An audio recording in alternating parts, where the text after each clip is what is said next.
Party వెంట్రుక కూడా బీకలేవు, నువ్వు గుర్తుపెట్టుకో.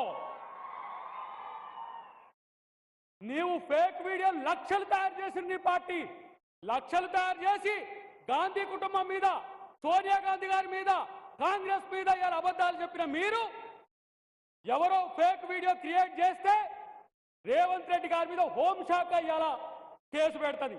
ఢిల్లీ పోలీసులు గాంధీ భవన్కి వస్తారు. అంటే మీరు అబద్ధాలు ఫేకులు చెప్పిన వాళ్ళు మీరైతే రేవంత్ రెడ్డి గారి మీదకి వస్తున్న పరిస్థితి మేము చూస్తున్నాం. ఒక విషయం మిత్రులారా గుర్తుపెట్టుకోండి, ఇవాళ ఇక్కడ ఇది కొమరం భీం గడ్డ. కొమరం భీం గడ్డ నిజామాన్ని తన్ని తరిమి కొట్టిన గడ్డ ఇది. ఇవాళ బీజేపీని తరిమి తరిమి కొట్టిన లేమో మనం ఆలోచించండి. నేను అంటున్నా, ఇవాళ మేము హిందువులం అంటున్నారు.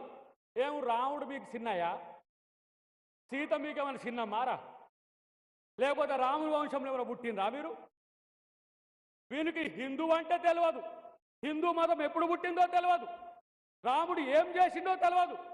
ఇవాళ నేను అంటున్నా, మోడీ సీత కొరకు రాముడు ఎంత విలవిలలాడిండో మేము చూసినాం. ఇవాళ నీ సీతమ్మను నువ్వు ఏలుకోవట్లే, నువ్వు మోడీవి, నీ భార్యను కూడా ఏలుకోలేనివి. ఈ దేశం ఎట్లా వెళ్తావో మీరు ఆలోచించాల్సిన అవసరం ఉన్నది. ఏక్ నిరంజన్ గాడు సీతారాముడ సమేత లక్ష్మణుడితో కూడిన ఆంజనేయుని మనం భద్రాచలం రామాలయంలో పెట్టుకున్నాం. ఏడ్చే రాముణ్ణి బాలరాముణ్ణి అని చెప్పి అలా రామాలయం కట్టినాం. రామాలయం కట్టడమే కాదు చెప్తున్నా మిత్రులారా, గుర్తుపెట్టుకోండి, పక్కనే బాబ్రీ మసీద్ కూలిన ప్రాంతంలో కూడా కట్టుతున్నారు. కానీ ముస్లింల మీద విషం చంపుతున్నారు. ఎందుకు ముస్లింల మీద విషం చంపుతున్నారు? పాకిస్తాన్కు పొమ్మంటే నా దేశం పాకిస్తాన్ కాదు, నేను భారతదేశంలో పుట్టిన, ఈ దేశంలో పుట్టిన ముస్లింను, ఈ దేశవాసిని అన్న ముస్లిం మీద మీకు ఎందుకు రాకసింత అని చెప్తున్నా నేను ఈరోజు.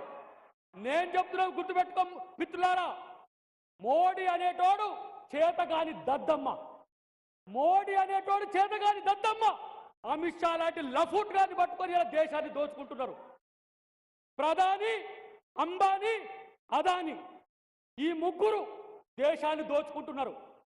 తినే పప్పు మీద, ఉప్పు మీద, చపాతీ మీద, పుల్కా మీద, పెరుగు మీద ట్యాక్స్ చేసే దరిద్రులారా, ఎవరిని దోచుకుంటున్నా మీరు?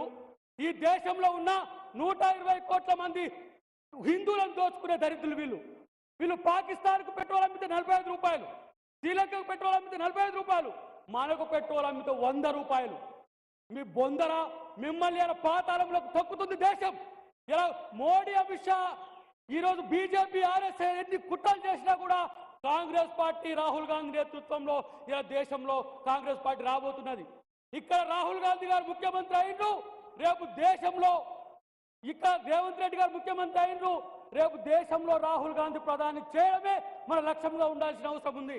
చివరగా 1-2 అంశాలు చెప్పి ముగిస్తా మిత్రులారా. ఇక్కడ ఒక బక్కాయన తిరుగుతున్నాడు, ఆయన నాది గులాబీ అంటున్నాడు. గులాబీ అంటున్నాడు ఆయన, నా గుర్తు కారు అంటున్నాడు. కాదు, బీజేపీ ఇంకో రూపమే బీఆర్ఎస్, పువ్వు ఇంకో రూపమే కారు. మనం బీజేపీ కేసినా కారు కేసినట్టే, కారు కేసినా పువ్వు కేసినట్టే. గుర్తుపెట్టుకోండి, చెయ్యి గుర్తు కోటేయాల్సిన అవసరం ఉన్నది. దేశంలో ఈరోజు దొంగలు పడి దోచుకున్నట్టుగా బీజేపీ ప్రభుత్వం చేస్తున్న ప్రయత్నాన్ని మీలాంటి వాళ్ళందరూ కూడా ఆలోచించాల్సిన అవసరం ఉంది. అక్క ఆత్రం సుగుణక్కకి మనం గెలిపించాల్సిన అవసరం ఉంది. ఈ రోజు మీరందరూ కూడా ఒక కంకణబద్దులై కాంగ్రెస్ పార్టీకి పనిచేయాలని చెప్పి విజ్ఞప్తి చేస్తూ